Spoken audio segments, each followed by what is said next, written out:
Greetings, beloveds. Now, for those who trade in the traditional time frame, old school, holding for weeks and months, even years, take a look at this example here where we have 13 years of sideways, pretty much not going anywhere. Again, 13 years, as opposed to a huge spike here that has taken since the breakout right here. It's taken it 9 months. So obviously, we would rather avoid this 13 years here and own the stock as it is spiked. So in this video, we're going to take a look at two tricks to help us come close to owning these types of moves while avoiding extended periods of sideways action. By the way, I greet you in the love light of the one infinite creator. Alright, let's go here. So it's a quick video. So what changed? We have this sideways action here. Stock IPO'd in 2010 and it's about late 2023, if I use this example right here, where the stock breaks out. So how can we avoid all this? Or what was there in the chart that was missing until right about there? Right about there.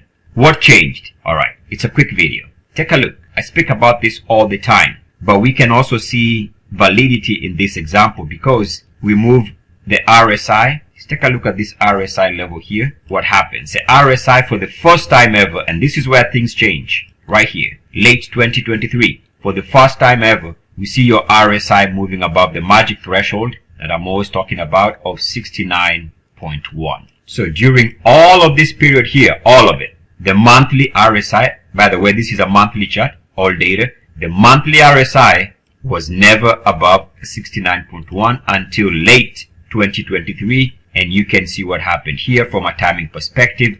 Bang! And before I go to the next method or another trick that can help us identify periods where a stock could go into an explosive run after sideways action, I need to stress this idea that it does take a while for an instrument to give you the returns you want. This is almost 6 months since the breakout right here. That breakout in late, let's call it November, December of 2023. It's been about 9 months for this stock to move from about 40 to the current highs here of about 100. So about 9 months. So keep this in mind. It takes a while. It's not that you're gonna own a stock for 2 days and it gives this type of a return. But now back to the other idea, a way we can simplify and how to identify periods of change in a stock. So what we can do here is we're gonna go from candlestick, and I'm gonna change this to a solid line chart. Alright, so here what we're going to do is very simple. So we've gone from you can go from candlesticks or you can go to OHLC charts and just take the, the closes. This is a monthly closing price line chart. And notice what happens here. You can see we have this line, simple line connecting the highs, and this keeps everything below this line, right? Sideways action. And take a look at this. We break out, we test the line, and since then we had this very desirable run.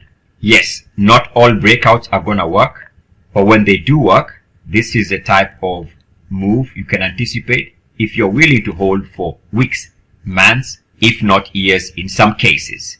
And remember, there's always opportunity along the way. Here we had a rest period and another breakout. I am EricWithMother.com. I leave you as I found you in the love light of the one infinite creator. Go forth rejoicing in the power and in the peace of the one creator, Adonai.